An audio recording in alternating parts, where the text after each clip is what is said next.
En estos corredores, si atendemos a la estructura de todas las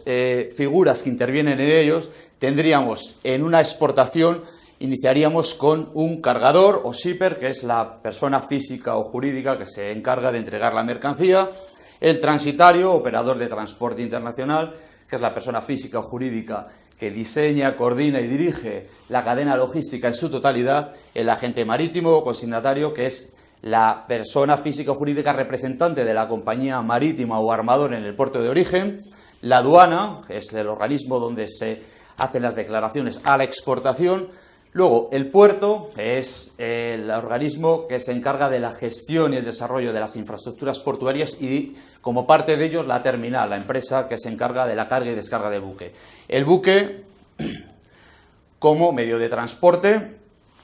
y el armador o operador de buque como propietario del buque, bien sea el armador como explotador comercial de lo que es el medio de transporte, o bien sea solamente como administrador de la navegación del barco. En el puerto de destino tendríamos las mismas figuras a la inversa. Destacar que el agente marítimo sería también el representante de la compañía naviera en el país de destino, y el transitario sería el agente corresponsal del transitario en origen, y finalmente el receptor o consignado de la mercancía, que es la persona que en el contrato aparece como receptor de mercancía.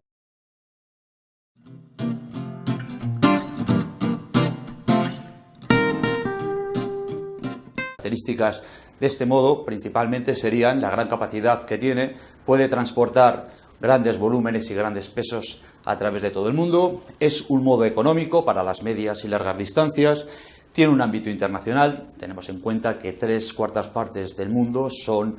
mares y océanos y son en su gran mayoría navegables, y finalmente es un modo muy versátil, ya que puede transportar cualquier tipo de mercancía independientemente de su estado, gaseoso, líquido o sólido.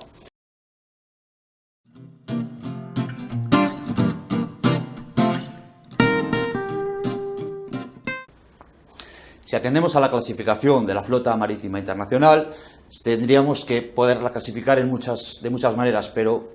a un primer nivel podremos clasificarlo entre buques graneleros para el transporte de mercancía a granel líquido o sólido, buques petrolero para el transporte de mercancía a granel, generalmente petróleo y sus derivados, buques multipropósito que transportan mercancía en diferentes tipos de unidad de carga y de diferente tipo de mercancía, buques rorro para mercancía rodada, generalmente mercancía, vehículos, camiones y también mercancía con extramedidas con los medios adecuados, y finalmente portacontenedores que generalmente transportan manufacturas, aunque con la unidad adecuada podrían transportar también gases sólidos y graneles líquidos. El portacontenedores es un medio especialmente eficaz para la transferencia de la unidad de carga entre diferentes modalidades,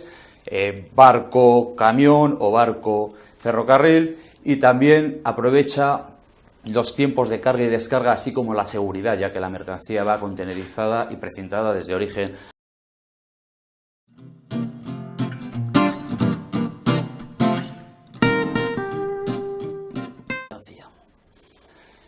Los documentos que se generan en el transporte sería básicamente sería el Bill of Lading para mercancías en línea regular y el póliza de fletamento para mercancías en línea tram. El Bill of Lading podría ser nominativo, que sería al nombre de una empresa o de una persona física, podría ser al portador. En este caso se tendrían que presentar los 3 originales para la retirada de mercancía, o puede ser a la orden, que a través de ese endoso se puede transferir los derechos sobre la mercancía. Hay otro tipo de documentos que en este caso no serían título o valor, que serían Express BLs y Seaway Bill. Se utilizan en casos de máxima confianza entre vendedor y comprador y en el caso de transición. Aquí tenemos un ejemplo de Bill of Lading. Los convenios internacionales obligan al que el Bill of Lading, además de las condiciones como contrato de transporte, también indique, por ejemplo, que quién es el exportador, el receptor, tiene que estar siempre numerado, tiene que figurar Bill of Lading en el cuerpo, la empresa de transportes, en este caso sería Arola,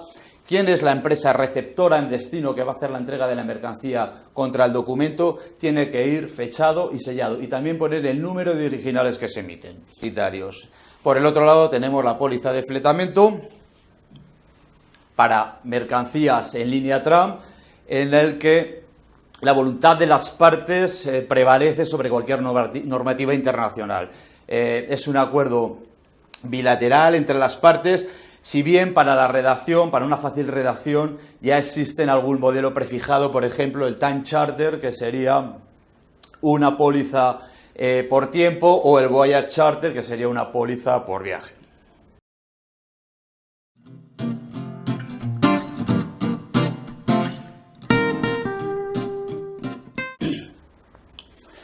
El contenedor es un modo que además aprovecha las primeras unidades de carga, es decir, los palés, sacos, bultos y bidones. También se puede aprovechar para mercancía fraccionada, es el caso de la mercancía consolidada, que a través de los agentes consolidadores y desconsolidadores se puede utilizar, y generalmente suelen ser de 20-40 pies, aunque también podemos encontrar contenedores reefers para mercancía a control de temperatura o refrigerada, contenedores tanques para mercancía a granel, líquido y sólido, y contenedores con aperturas laterales y superiores, que son para mercancías con extramedidas o para mercancías con medio de carga especial.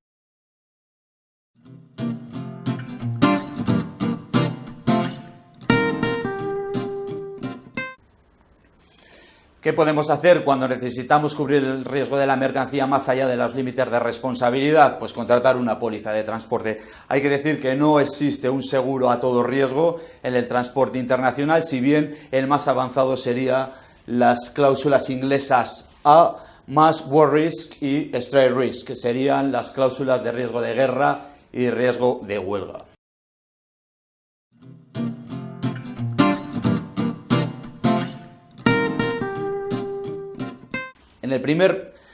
El primer concepto que tenemos sería flete marítimo, expresado en dólares. El segundo concepto, un recargo por fuel del flete. El tercer concepto, THC, correspondería a la descarga del contenedor en muelle. El cuarto, security fee, son honorarios que se paga a la compañía naviera por la seguridad. Tarifa T3 y su gestión, correspondería a las tasas que se pagan en los puertos.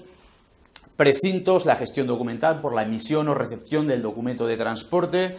International Ship and Port Security correspondería a los honorarios de seguridad, en este caso de la terminal. Y finalmente el quebranto bancario, que cubre las fluctuaciones que pueda haber entre la moneda cotizada de flete y la moneda de pago.